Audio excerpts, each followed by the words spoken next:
কারো ম্যাচে যখন ভয়ঙ্কর প্রো প্লেয়ার পড়ে। ভাই আমার সাথে আজকে একটা কোন ফ্রি স্টাইল প্লেয়ার পড়ে না, এটা হলো ভয়ঙ্কর প্লেয়ার, বাংলাদেশি হোয়াইট এফ, ঠিক আছে?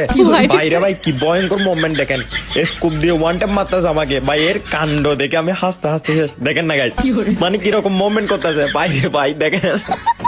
সিরিয়াসলি এরকম করে কেউ মারে?